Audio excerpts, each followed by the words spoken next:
This podcast is part of the Big Heads Media Podcast Network. Go to bigheadsmedia.com for more great podcasts. Kelly, before we get into this episode, I just want to ask you a question. Yeah? Don't you find it unfair that women have to get all dolled up and do all of this prep work for dates while men have to do the bare minimum? Yeah. Women always get the short end of the stick. I'm over here tweezing my eyebrows, shaving my armpits, and you know. Yep. Well, I have some news for you. Our sponsor for this episode is a company called Manscaped. What? Yes. For Christmas, they're having a special offer. So jingle balls to the walls, fellas. Listen up. Did you know that untrimmed pubes are a thing of the past? It's time to gear up and get yourself the gift of shaving this holiday season. I'm talking about the Manscaped Perfect Package 2.0. We've all heard those horror stories about the special haircuts. That's why this revolutionary company, Manscaped, has redesigned the electric trimmer. Their Lawnmower 2.0 has proprietary advanced skin-safe technology, so this trimmer won't nick or snag your nuts. It's also waterproof, so you can use it in the shower. The Lawnmower 2.0 comes inside their Perfect Package 2.0, which makes for the perfect gift this holiday season. It's literally everything you need to keep trimmed, cut-free, and smelling nice down there. And don't use the same trimmer on your face as you're using on your balls. That's just nasty. Ew! The Manscaped Perfect Package 2.0 also includes the Crop Preserver, an anti-chafing ball deodorant, and moisturizer. You already put deodorant on your armpits. Why are you not putting deodorant on the smelliest part of your body? And yes, guys, your balls stink. Speaking of sweaty and stinky balls, they also have what's called their Crop Reviver. This product, along with the Crop Preserver, keeps your balls from sweating, smelling, and sticking. Let me tell you something. These products smell good. The manly scent is attractive, and it'll help you set the mood, if you know what I mean. The Perfect Package will also come with a pair of Manscaped boxer briefs that'll keep your junk feeling fresh all day. It's time to upgrade those overused pair of boxers to Manscaped's high-performance anti-chafing boxers. 'Tis the season to manscape, so get yourself, your dad, your brother, your friends, the best gift of all, the Manscaped Perfect Package 2.0. Get 20% off and free shipping with the code BIGHEADS at manscaped.com. That's 20% off with free shipping at manscaped.com and use the code BIGHEADS. Clean up your nuts and make Santa proud this year.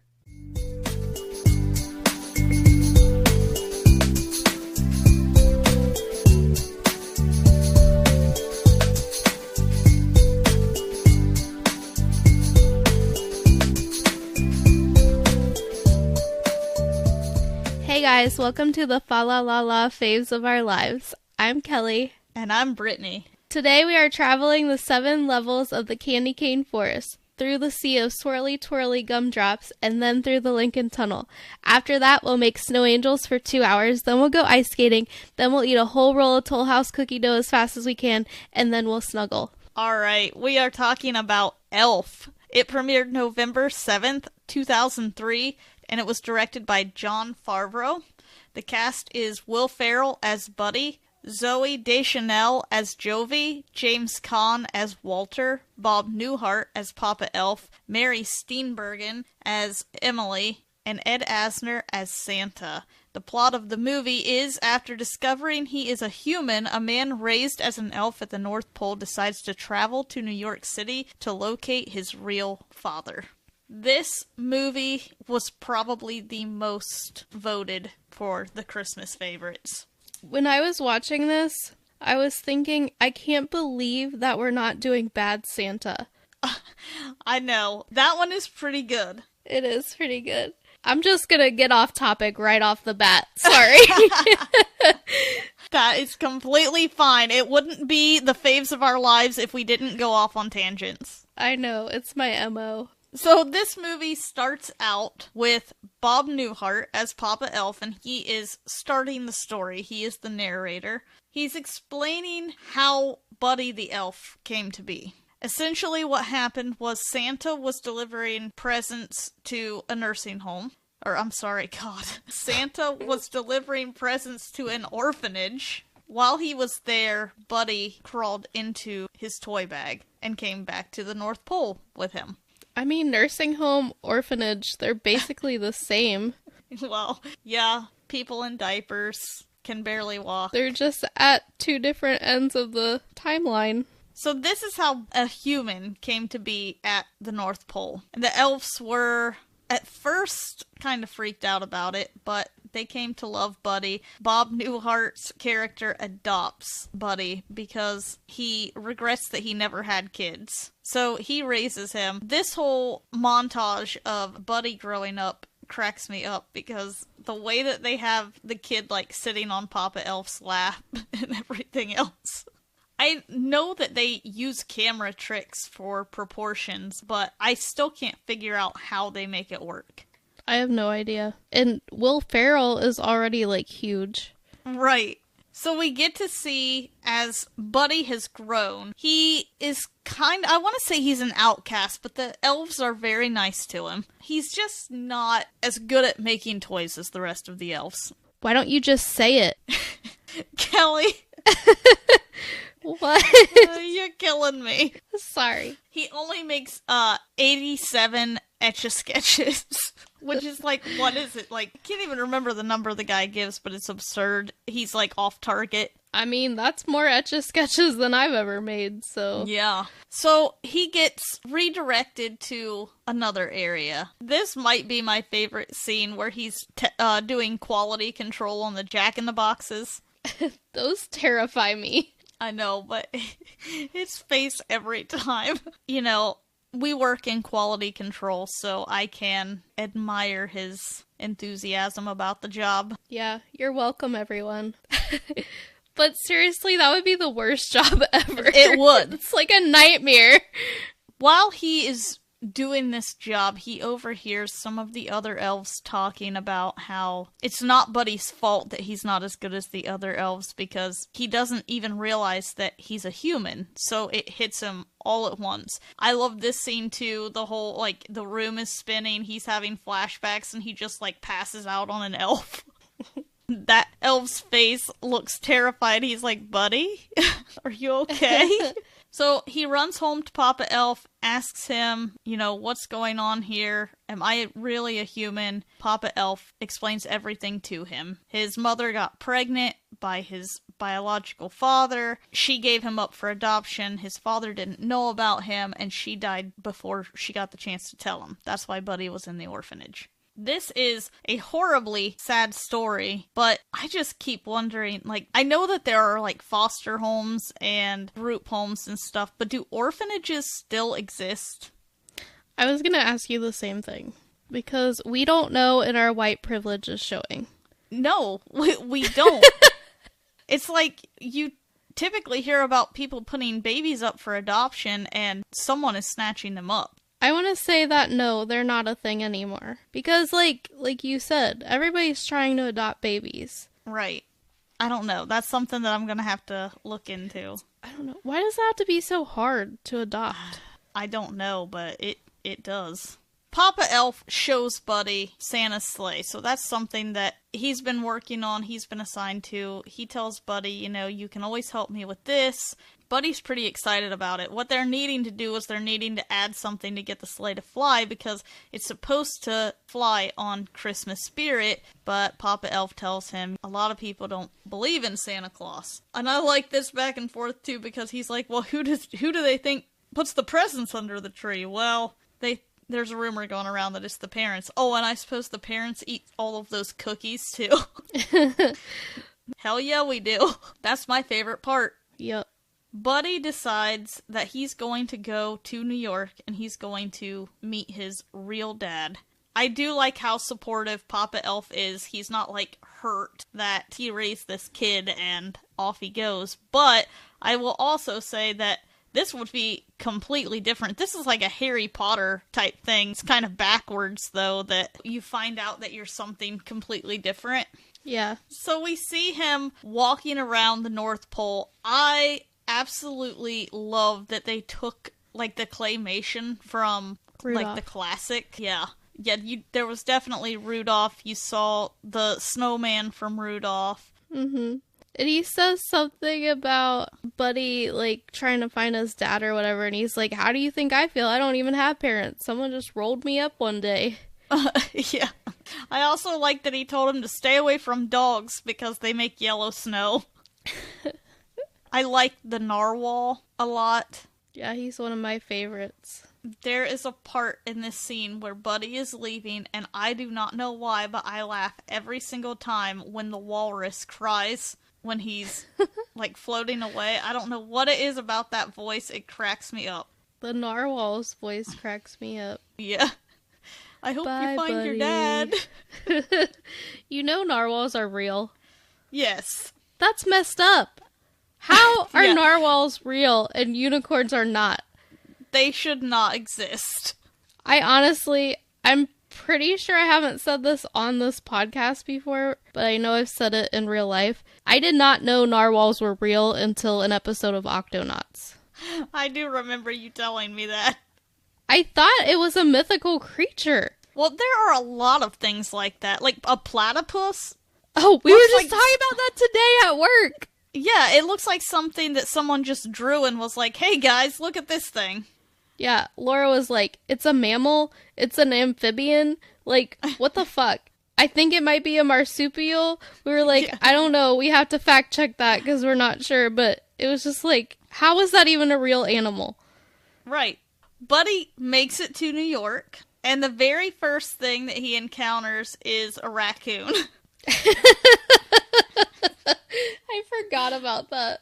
Oh, raccoons. He bends down to say hi to it, it hisses at him, and he says, oh, does somebody need a hug? And that thing just attacks him. We see him go into the city, and this is where you see just a whole bunch of hijinks. All of it is so funny. He is, like, running in a revolving door. He's eating gum That off is of my the favorite banister. activity. My favorite part, well, okay, he also takes the flyers from those guys, and they end up throwing them at him, and that's funny. Thank you.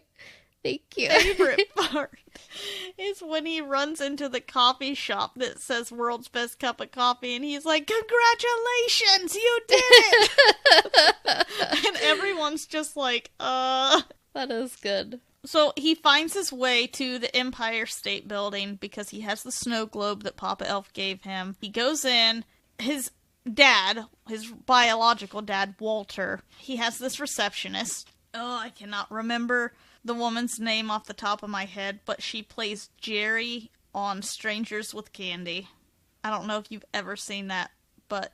No, but she's a receptionist on BoJack Horseman, the voice for the yeah. receptionist. Have you seen that? Yeah. Oh, I didn't know you saw that. Mm-hmm. I like that show. She also played Virginia's cousin in Raising Hope. Oh, yeah! I like that show, too. So, very well-rounded comedic actress. She is talking about declawing cats. I was so confused. I'd never caught that before. But when Buddy comes in, she's talking to someone, and she's like, I don't know. I've never declawed kittens before. I don't know that I really feel comfortable. You know what? Just bring them over to the trailer tonight. Yeah, that's crazy. She thinks that Buddy is like a Christmas gram. Yeah. I forget that that stuff actually exists. What's a Christmas gram? I want one. She, like, pages in through the intercom to Walter. Walter is, like, he's an executive for, like, children's books. He also is on the naughty list because he forced a nun to pay him money that the church didn't have. So we know that he's all about the money. Buddy goes in. I don't know why they didn't catch on almost immediately that this was not a Christmas gram, per se, because he calls him Dad right away. And I would have been like, what are you... Like, if someone comes into my place of business and starts calling me Mommy, I'm gonna be like, what the fuck is this? How'd you get in here? Yeah. So, he does say to him something like, what, are you gonna sing a song? And I love Will Ferrell's singing in this movie. He just makes all kinds of stuff up. They end up having security escort him out because obviously, like, Walter's thinking this guy is nuts. He's dressed as an elf in New York City, saying that I'm his father. I mean, I would have done the same thing. Yeah, for sure. I mean, he's obviously on drugs. Yeah.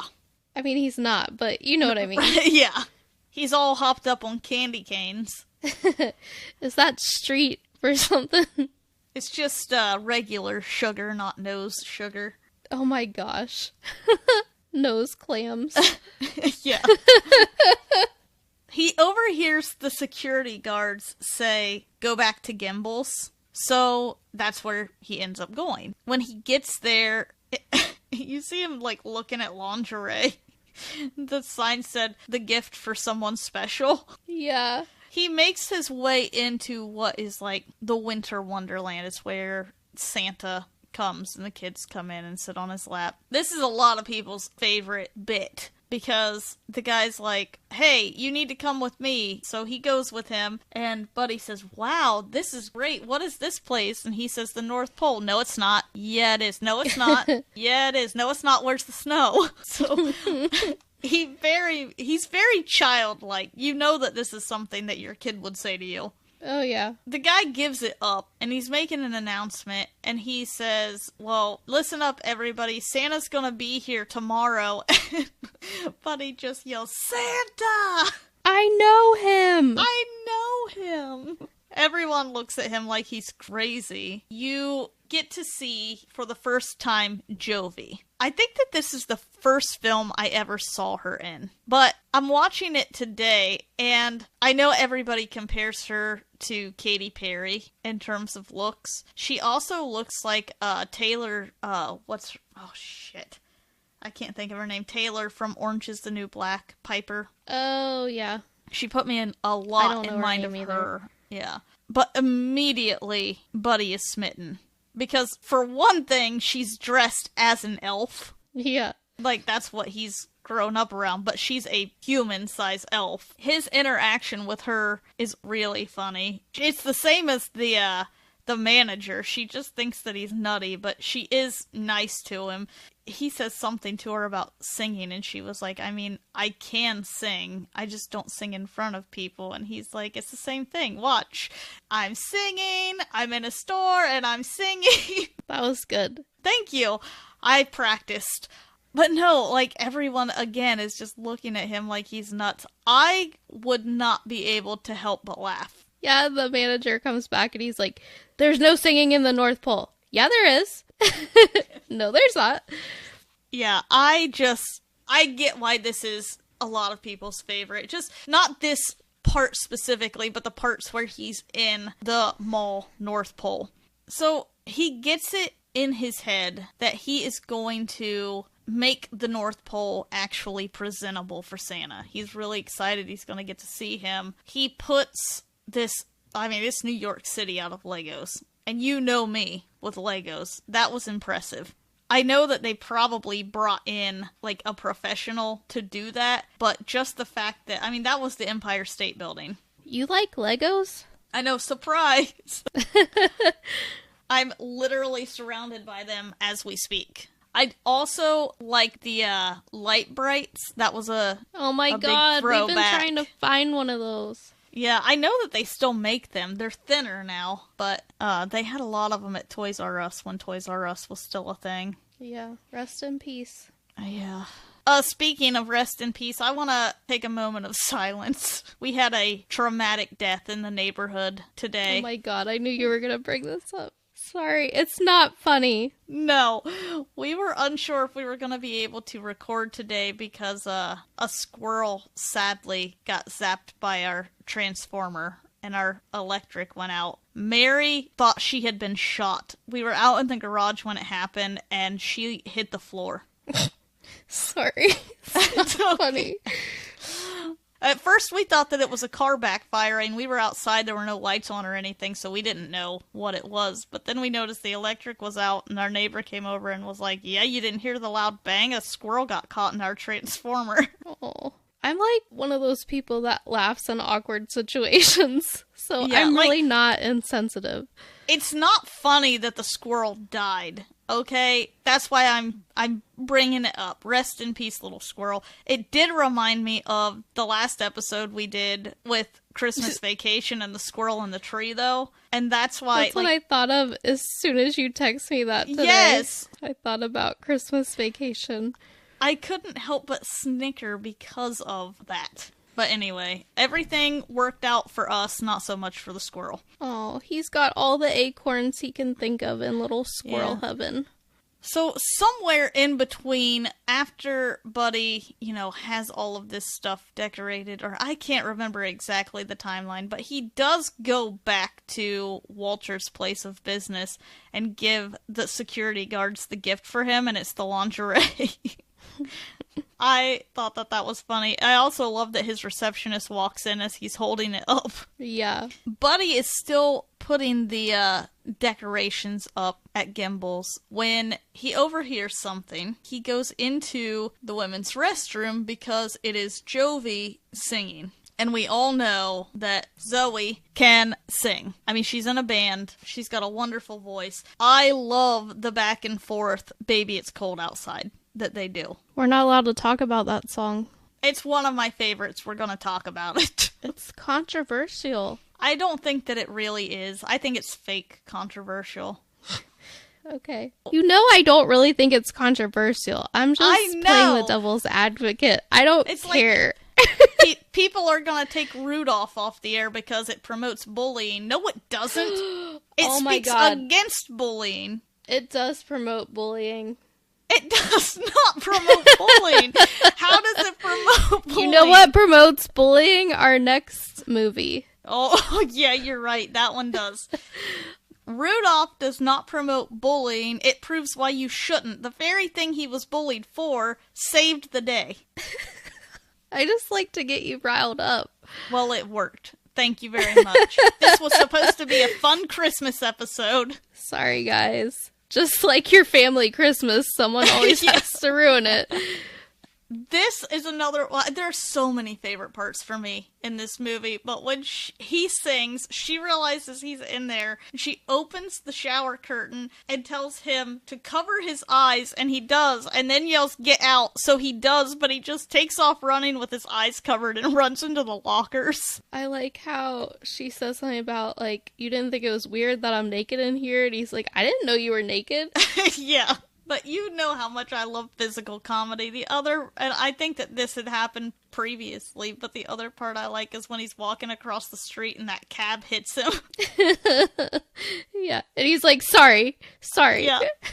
Just the way that it hits him, his legs are so stiff. And he just hits the ground. The Gimbel's manager is really pissed off because he thinks that a professional was brought in and that his job is in jeopardy. Jovi loves what Buddy has done. I think that this is probably the first step in her falling for him.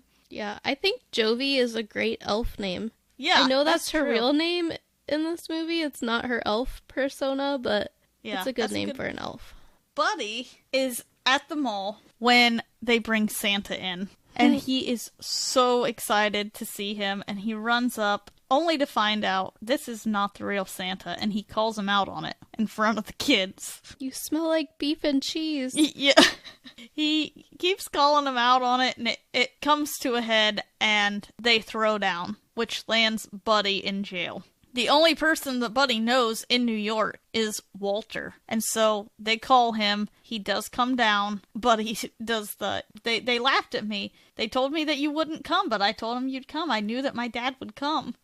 I just like that he keeps bringing up that he's his dad. Yeah. After this is when Emily, Walter's wife, kind of convinces him, something has to be done here. This guy, he's sleeping in the window at Gimbel's. He's getting arrested. He doesn't know anybody here. You're the only person that he could think of to call. And so they invite him to their home. Again, a whole bunch of stuff happens with him being at their house. I love when they're eating the spaghetti and he's pouring the maple syrup on top of it. It's disgusting, but it makes me laugh. Yeah. I love the connection that he gets with his brother. They go out, Buddy is walking home with him from school or something, and he's like, so how was your day? And he's like, it was okay, how was yours? Great, I saw a dog today. Yeah. Why is your coat so big? They get into a snowball fight with some hoodlums. I love that part, too. And that park is beautiful. Yeah, it is. With all of the snow and everything. I don't know how Will Ferrell wasn't cold, though. I know that tight clothing can be warm, but I just don't see it being warm. They go back to the mall. They are jumping on beds and just having an all-around good time. Buddy tells his brother he's got this crush on Jovi. His brother gives him some good advice. So they go and they talk to Jovi. I love that whole scene, too, because he's like, I think that you're really pretty. You have the most beautiful singing voice I've ever heard. When I think about you, my tongue swells up. Yeah. So he asks her out to dinner. She tells him no, kind of, because he asks her to go out that night and she has to work, but she says, I'm free Thursday. So he gets a date with her for Thursday. He's excited. They leave. We go back to the house. This is where they have the big tree. So we're flashing back to National Lampoons here because this tree does not fit in the apartment. It's ginormous. Yep, it is ginormous. Apparently they chopped it down in the park, which is a felony. I don't know how they got it there. Felony schmelony. I love when Buddy jumps on the couch and onto the tree to put the star on, and the tree just falls over on top of him. The next day, Walter has to take Buddy to work with him because they can't leave him there by himself. When they attempt to leave him there by himself, he has like leftover spaghetti noodles with cereal and Pop-Tarts and chocolate syrup and everything on top of it. He ends up calling Walter, freaking out because the heater is making noise at him. So he goes in. Initially, he sits in the office with him. He has a good conversation with Francisco. That part reminded me of you a lot. Yeah, I say that a lot. That's fun to say. It doesn't end up working out very well for him, so Buddy gets sent down to the mailroom. Here, he likes the little sucky tubes, but that's about it.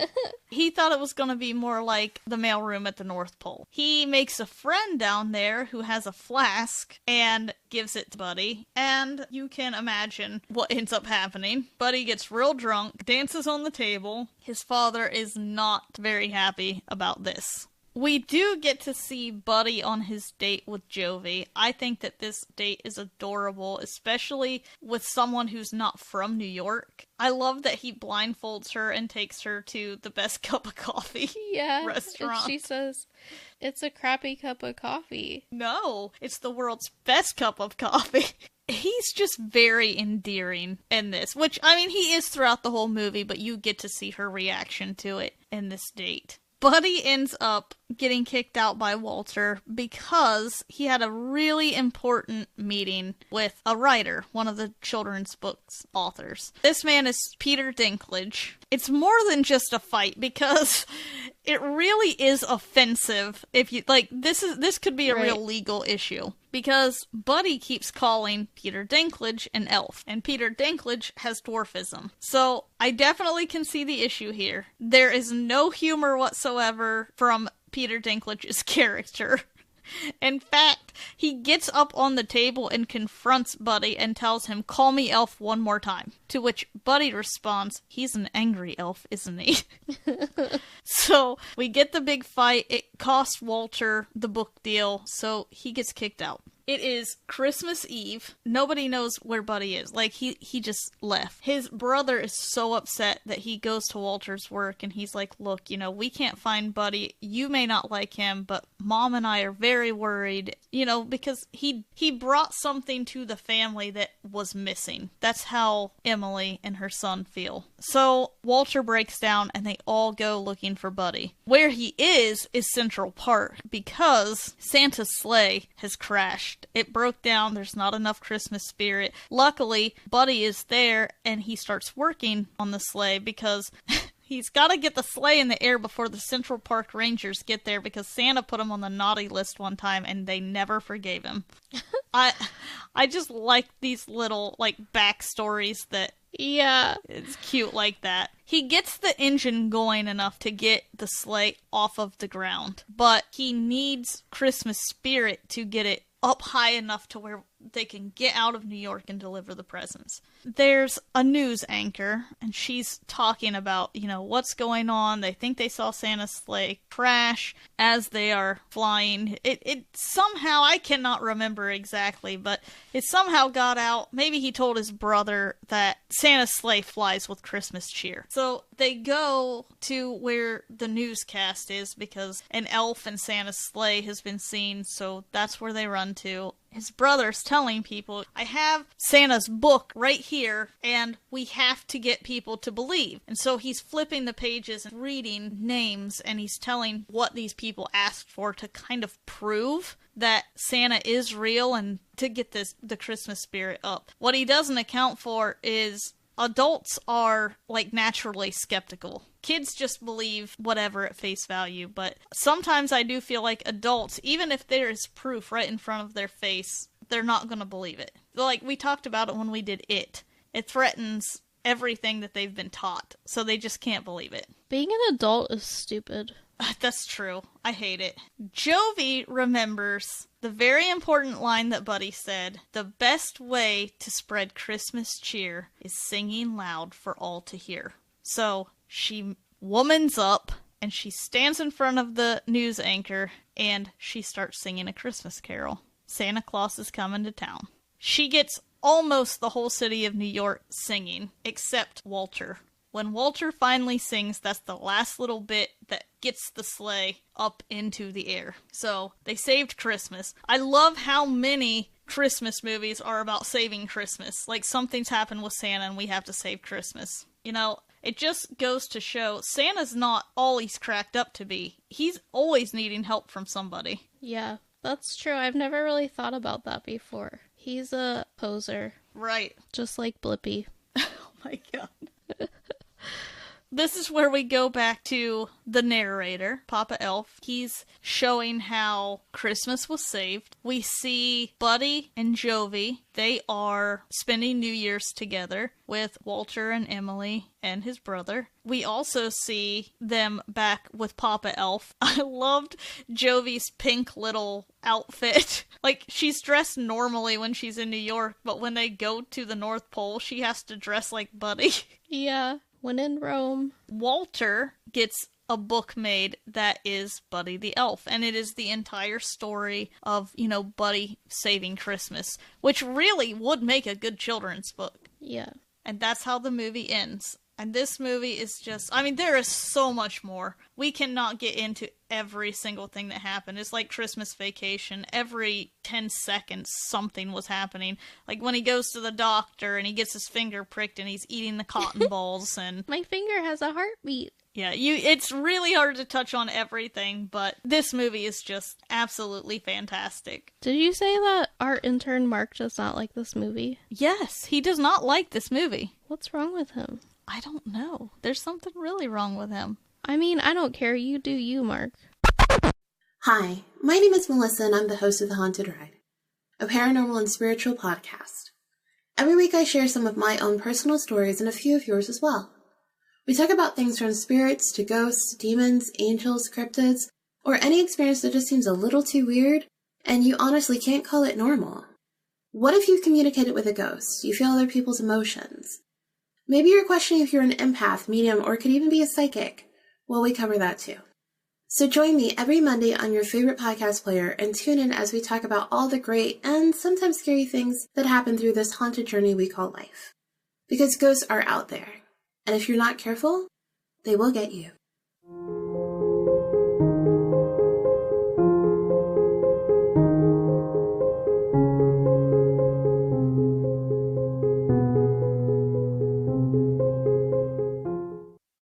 So, are you ready for some random facts? I am. Alright, I got these from mentalfloss.com. The first one is Jim Carrey was initially eyed for Buddy the Elf. That would have been good, too. You know what movies I love that he's in? What? Bruce Almighty and Yes Man. Those are both really funny. Yeah, I really like those too. My favorite probably is Dumb and Dumber, just because I was so young when I watched that. Obviously. I thought it was so funny, and I still have every line memorized of that movie. No, the script was apparently written in 1993, so this was before Jim Carrey was Ace Ventura or anything. But it took 10 years to get the project moving, and Will Ferrell was signed to be the star. Carrey would go on to headline his own Christmas offerings, the live-action How the Grinch Stole Christmas, and the CGI animated A Christmas Carol. So it all worked out for him. I really liked him as the Grinch. That's not my favorite Grinch. I liked the original, but he did a really good job. Yeah. I think the newest one is good too, but Jim Carrey was better. Will Ferrell was once a mall Santa. He said, funny. I have some experience playing Santa Claus. Chris Kattan was my elf at this outdoor mall in Pasadena for 5 weeks. Yes. Could you imagine? I love Chris Kattan, and he is perfect as an elf. Yes. You know what movie I really loved / skit I really loved? The Night at the Roxbury. Yes. Love that so much. I just bought that movie recently. Oh my gosh. I watched that when I was in the hospital getting my tonsils removed when I was like 16. So good. Emilio! It was hilarious because little kids could care less about the elf. They just come right to Santa. So by the second weekend, Catan had dropped the whole affectation he was doing and was like, Santa's over there, kid. I've been an elf before. A few Oh, yeah? times. Not for money, but for family. I was gonna say, I'm just learning of this. You didn't know that? No. Oh my gosh, I'll send you a picture. Okay. Me and my cousin Dana, which, hi if you're listening, because I just found out recently that you sometimes listen. She's been an elf too. That's amazing. Yeah. Director Jon Favreau favored practical effects. So he was inspired by Christmas specials that he grew up with. This made him want to employ old techniques instead of CGI, so he used stop motion and used forced perspective to make Buddy look like a giant among his elf peers.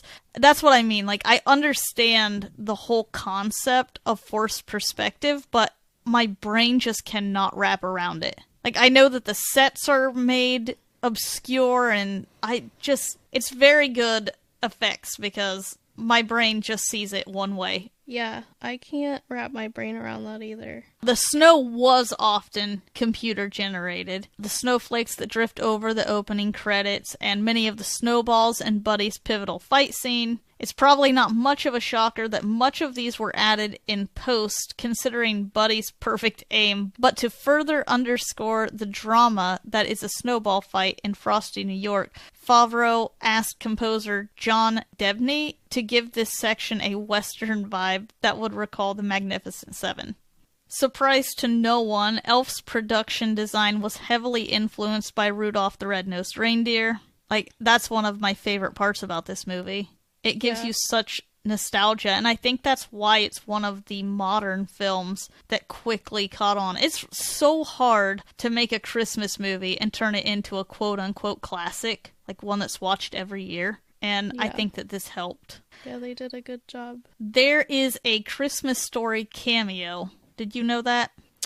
No. So Peter Billingsley, who memorably played the Red Ryder wanting Ralphie in the 1983 holiday classic, popped in to play Ming the Elf. It's an uncredited role, but between the glasses and those bright baby blue eyes, Billingsley stands out as a Christmas Story Easter egg. This marks just one of many Billingsley and Favreau's collaboration. Billingsley has been a producer on several of Favreau's films and television projects. So he is the elf that comes to him when he's making the Etch-a-Sketch. Huh, I didn't know that. Yeah, the elf with the red glasses and... I was gonna say this earlier and I forgot. Did you know that one guy was Kyle Gass? Who? Kyle Gass? Kevin Gass. No, Kyle Gass. Kevin I don't know Kyle who Gass. that is. It's Kyle Gass. Have you not seen Tenacious D in the Pick of Destiny? Oh, yes, I have. Okay.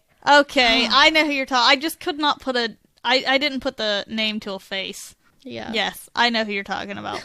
Favreau played multiple parts in Elf. He was a writer, director, and actor. He was the Doctor in Elf, but on the DVD commentary, he reveals that he also tapped into his inner narwhal and provided the voices for some of the stop animation critters who see Buddy off from the North Pole. He also voiced the rabid raccoon Buddy encounters. Buddy was bullied in an earlier version. Here we go. Back to the bullying. Uh-oh. It says in first drafts of the script, Buddy's decision to seek out his dad was in part because he was being hassled by the actual elves for being different. The director pushed to take out this element. He preferred to keep the North Pole characters warm even when Buddy bugs them. He offers, it explains why Buddy was doing all of these good things in New York. If he grew up in a world where everybody was so sweet, even when he was obviously screwing everything up, it doesn't fit in at all. Oh. Elf was shot on location in New York when it counted. They filmed a lot of it in Canada, but obviously they had to film like the Rockefeller Center, Central Park West. They had the Empire State Building. All of that had to be done in New York. Some of the sets were built in a horror factory. It says technically it was an abandoned mental hospital where the production team constructed the interior sets for Walter's Central Park West apartment, Gimbel's lavish toy department, and the grim prison cell. I never thought about this, but that's really smart. So they just took a building and different rooms they turned into different sets. That is a good idea. I do not know how this happened, but the studio didn't get a joke from the mailroom sequence. If you remember the part where Buddy's friend, his drinking buddy, in the mailroom says the line to him, "I'm 26 years old." Yeah. Yeah. Well, apparently production had a hard time with that because they told Favreau that he didn't look 26 years old. It's like, that's the freaking joke. That's what makes it funny. That was so frustrating to me when I read it. It's like, what kind of business are you in? I really like that scene a lot. I forget what all too. they say to each other, but when he says that he's 26 and whatever else, I thought, that's funny. Farrell went method with those Jack-in-the-Boxes. In the scene where Buddy suffers as a toy tester, he's subjected to popping open an endless stream of menacing Jack-in-the-Boxes. The anxiety etched on Farrell's face in these scenes is real. Rather than standard Jack-in-the-Boxes that would pop at the song's end, these were remote-controlled by Favreau, Oh my who god. purposely manipulated their timing to toy with the star and get authentic reactions. I don't like that. Farrell frolicked all over New York City in character. I love this. Fun. Yes. The epic burp was real but overdubbed. What? It says, it did not come from Farrell, but from noted voice actor Maurice LaMarche, who might be best known for Brain of Pinky and the Brain. Oh my god, I love that. What are we gonna do today? Same thing we do every night, Pinky. Try to take over the world. The movie made its star sick. In the movie, Buddy is happy to gobble down an endless supply of sweets, including maple syrup-coated spaghetti and cotton balls made of cotton candy, but this sugary diet played havoc on Farrell, who told About Entertainment, "That was tough. I ingested a lot of sugar in this movie, and I didn't get a lot of sleep. I constantly stayed up, but anything for the movie, I'm there. If it takes eating a lot of maple syrup, then I will, if that's what the job calls for." That's weak. That's the story of my life. That's like a typical day for me. No sleep, eat lots of sugar. I know, don't message me. I know it's bad. You can send those emails to Faves Intern Mark. That is favesinternmark@gmail.com. Farrell refuses to make Elf 2.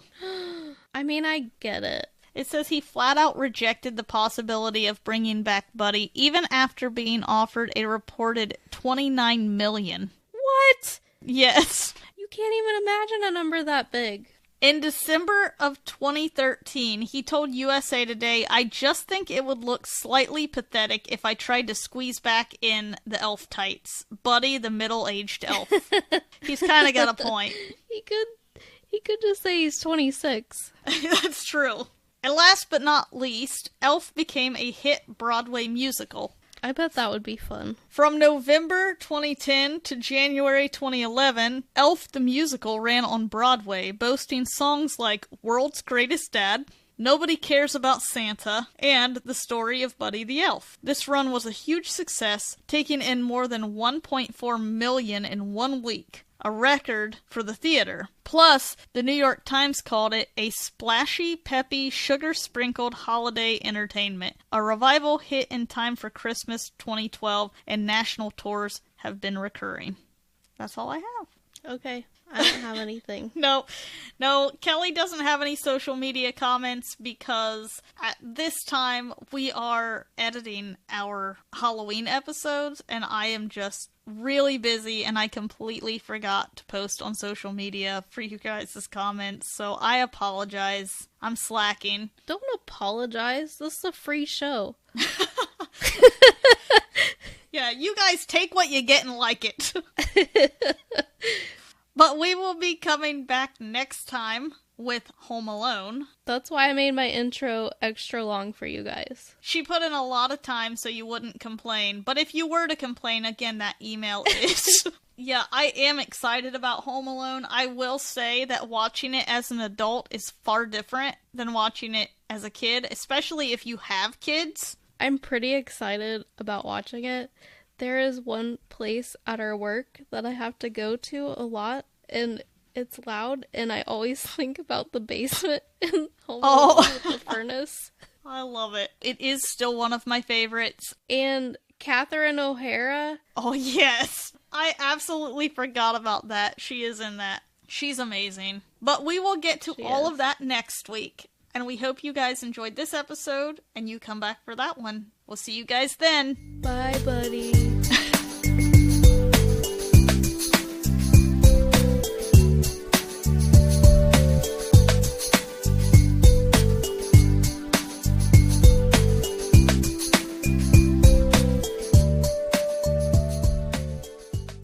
Hold on a second. Okay. What? Come in here. Come in here. Okay, never mind. He keeps saying my name, but he won't come in here. Lay down. Hold on. Get the hell out of here. Ugh. People just don't respect me, you know? Yeah, I know.